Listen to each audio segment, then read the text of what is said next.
Hello दोस्तों, मैं आनंद सिंह आप लोगों का यूट्यूब मीडिया प्लेटफॉर्म पे स्वागत करता हूं।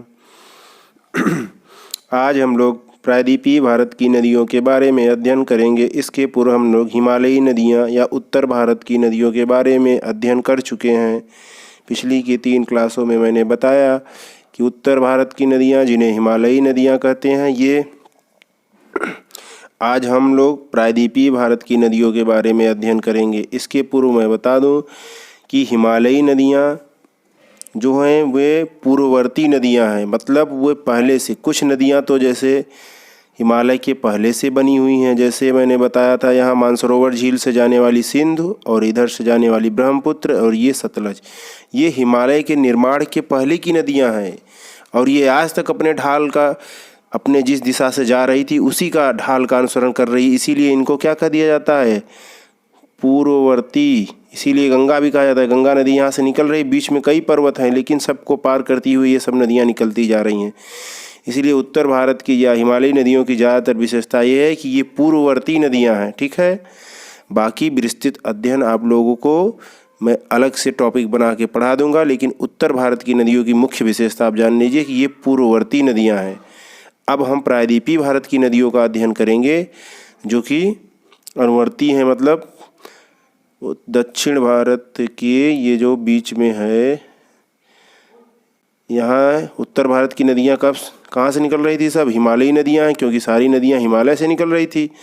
दक्षिण भारत की नदियाँ, यहाँ विंध्य पर्वत है, ये सतपुड़ा पर्वत है, इधर आपका अरावली है। इन्हीं सारे पर्वतों से, ये पश्चिमी घाट पर्वत है, तो इनसे जो नदियाँ निकलेंगी वो कौन सी नदी कहलाएंगी? प्रायद्वीपीय भारत की नदियाँ। प्रायद्वीपीय भारत की नदियों की विशेषता ये है कि ये नदियाँ अधिक पुरानी हैं, प्रौढ़ावस्था को प्राप्त कर चुकी हैं।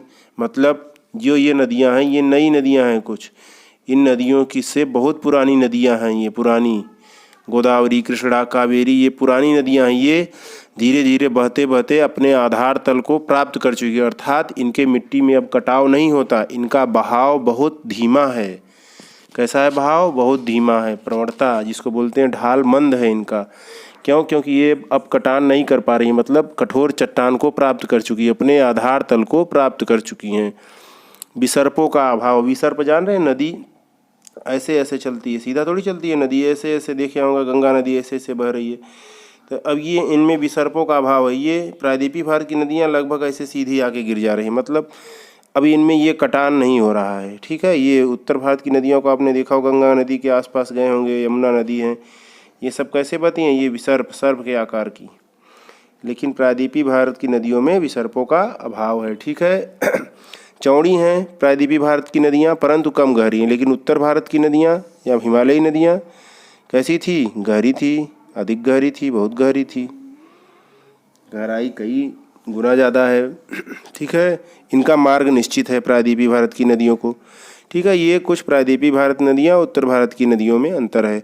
जैसे उत्तर भारत की नदियाँ क्योंकि ग्लेशियर से पिघलने के कारण गर्मी में भी बहती हैं, और बरसात के कारण, बरसात के मौसम में भी बहती हैं, इसलिए लगातार ये सतत वाहिनी है।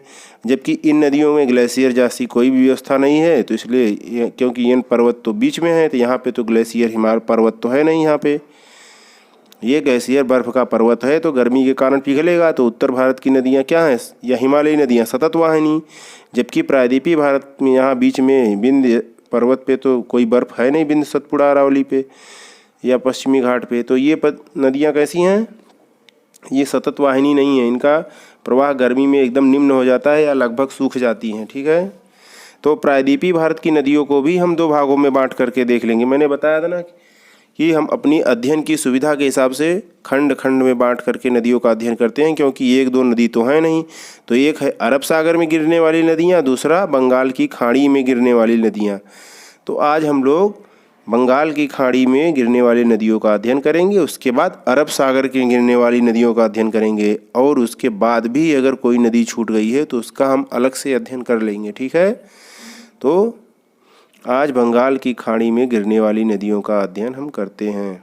ठीक है, तो बंगाल की खाड़ी में गिरने वाली नदी, पहली प्रायद्वीपीय नदी आ रही है हमारी, कौन सी है? ये कौन सा राज्य है? पश्चिम बंगाल हमने बताया था।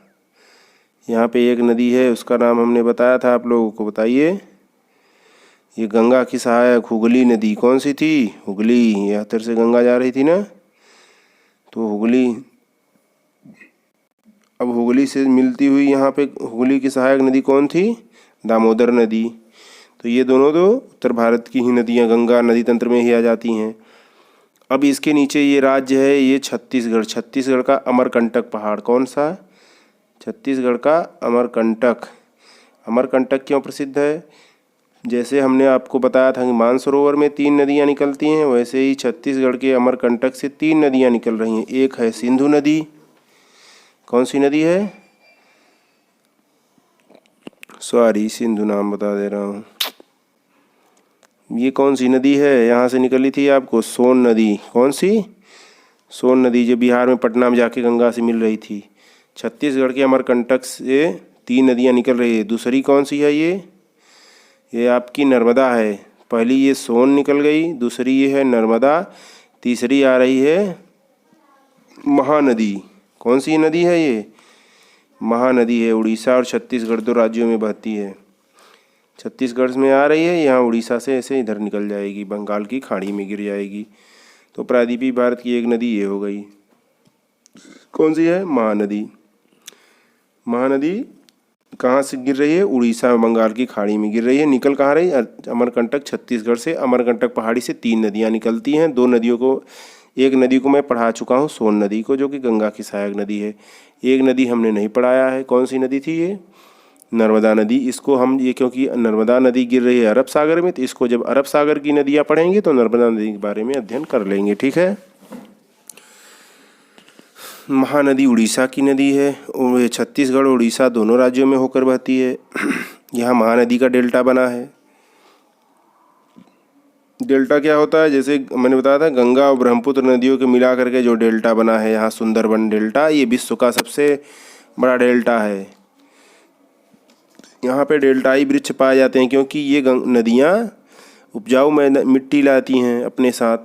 तो ये आसपास के क्षेत्र में पतली पतली तरीकाओं में बह करके ये पूरा क्षेत्र को डेल्टा का मैदान बना देती हैं एक तरह से। इसलिए यहाँ पे सुंदरी वृक्ष पाया जाता है सुंदरबन डेल्टा में। इसी नाम, सुंदरी वृक्ष के नाम से ही इसके डेल्टा का नाम क्या है? सुंदरबन डेल्टा। वैसे ये नदी छोटी है क्योंकि, तो ये छोटा डेल्टा बनाएगी महानदी। उड़ीसा में ही 2 नदियाँ और महत्वपूर्ण हैं, आप जान लीजिए। ब्राह्मणी हैं, 3 नदियाँ, ब्राह्मणी है, वैतरणी है और स्वर्ण रेखा नदी। ये इतना इंपॉर्टेंट नदियाँ नहीं है, इसलिए इसका नाम ज़्यादा नहीं पढ़ा रहा हूँ। छोटा नागपुर पठार ये है। ये छत्तीसगढ़ है, सॉरी, ये छत्तीसगढ़ है। छत्तीसगढ़ के अमरकंटक से 3 नदियाँ मैंने बता दी थी निकली। ये उधर गई, एक उधर, ये आपकी महानदी है। यहाँ है झारखंड। झारखंड में है कौन सा? छोटा नागपुर का पठार। यहाँ से निकल रही हैं 2 नदियाँ। कौन सी हैं? ब्राह्मणी है, स्वर्ण रेखा है। ठीक है। और एक नदी और है उड़ीसा की, बैतरणी नदी। इसका नाम सुना होगा आपने। ये छोटी छोटी नदियाँ हैं, ये उड़ीसा की ही नदियाँ हैं। ठीक है। लेकिन महानदी को हीराकुंड बांध बना है छत्तीसगढ़ में, ये उड़ीसा में। महानदी पे हीराकुंड बांध कहाँ बना है? महानदी यहाँ से निकलती है, ऐसे आई, तो यहाँ उड़ीसा में हीराकुंड बांध बना है। कौन सा? हीराकुंड, जो कि सबसे लंबा बांध है। अभी हम आपको बताया था भाखड़ा नागल बांध पंजाब वाला सबसे ऊंचा बांध, और सबसे लंबा बांध हीराकुंड महानदी का आ रहा है। लंबाई इसकी सबसे ज़्यादा है। कहाँ है? महानदी पर ही है। कहाँ? उड़ीसा में। ये महानदी है ना, अभी बताया छत्तीसगढ़ उड़ीसा में बहती है। ठीक है। ब्राह्मणी, बैतरणी और स्वर्ण रेखा नदी छोटी नदियाँ, इनको ज़्यादा बताने की ज़रूरत है नहीं, उड़ीसा में ही निकलती हैं, यहीं से यहीं मिल जाती हैं तट पे आके, बंगाल की खाड़ी में गिरती हैं। हम बंगाल की खाड़ी वाली नदियों का ही अध्ययन कर रहे हैं। अब हम मुख्य महत्वपूर्ण नदी हमारी आती है अब गोदावरी। गोदावरी नदी क्या है? यहाँ से निकल रही है मध्य प्रदेश से। मध्य प्रदेश है, उसके बाद में ये कौन सा राज्य है? ये लाल से जो बना हुआ है, महाराष्ट्र। मध्य प्रदेश के नासिक से निकलती है ये। कहाँ से? नासिक से। और ये महाराष्ट्र से त्र्यंबकगढ़ नासिक के त्र्यंबक पहाड़ी से निकल के महाराष्ट्र से होते हुए ये तेलंगाना है या आंध्र प्रदेश में होते हुए यहाँ गिर जाती है। ये कौन सी नदी है? गोदावरी। कौन सी नदी है? गोदावरी नदी। और गोदावरी नदी प्रायद्वीपीय भारत की सबसे लंबी नदी है। कहाँ से आ रही है? प्रायद्वीपीय भारत की सबसे लंबी नदी 1465 किमी इसकी लंबाई है। ठीक है।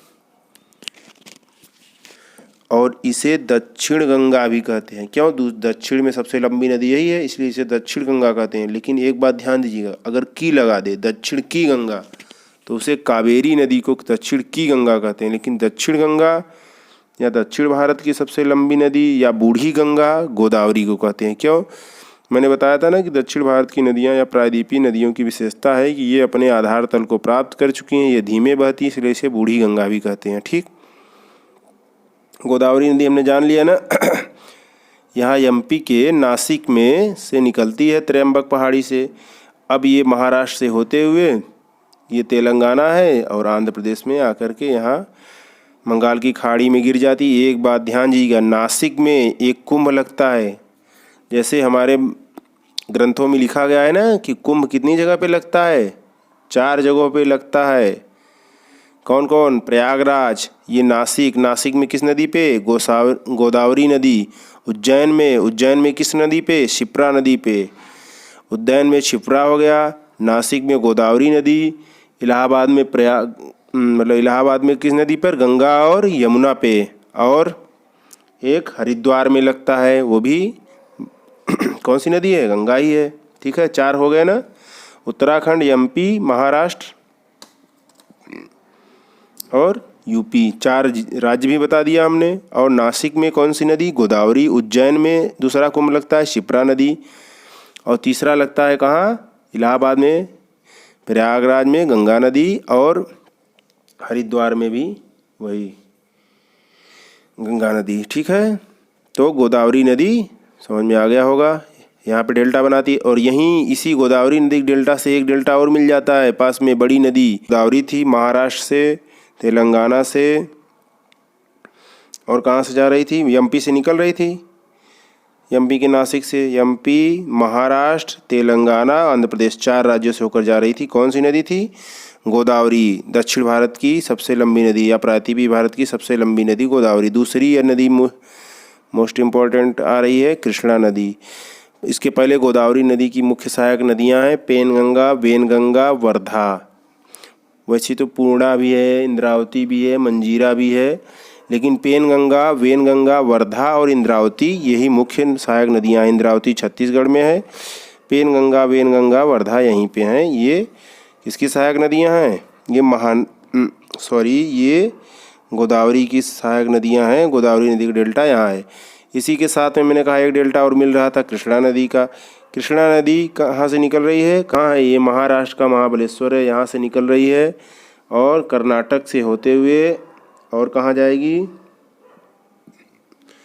आंध्र प्रदेश में जा ही रही है, आप देख रहे हैं। तेलंगाना इसके पहले पड़ रहा है और होते हुए यहीं इसी डेल्टा के पास मिल जाएगी। कौन सी नदी है? कृष्णा, 1400 किमी लंबी। प्रायद्वीपीय भारत की दूसरी सबसे लंबी नदी आ रही है कृष्णा। आंध्र प्रदेश के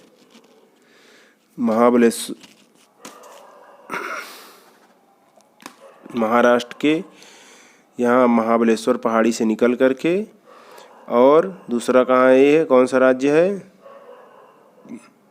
महाराष्ट्र के बाद कर्नाटक, आंध्र प्रदेश, तेलंगाना, आंध्र प्रदेश, और यहीं से दोनों का डेल्टा।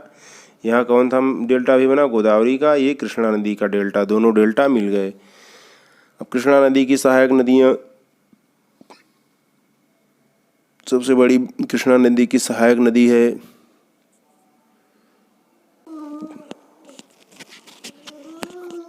हम लोग बात कर रहे थे कृष्णा नदी की। अब दूसरी महत्वपूर्ण नदी प्रायद्वीपीय भारत की।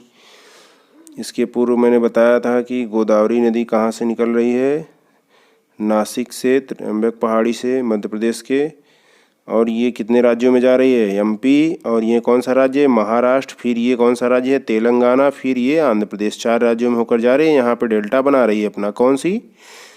गोदावरी नदी प्रायद्वीपीय भारत की सबसे लंबी नदी 1465 किलोमीटर। दूसरी कौन सी नदी आ रही है? अब मैंने गोदावरी नदी के बारे में बता दिया आपको कि इस पे यहाँ पे नासिक में कुंभ लगता है, उज्जैन में शिप्रा नदी पे कुंभ लगता है, नासिक महाराष्ट्र में गोदावरी नदी पे कुंभ लगता है। ठीक है।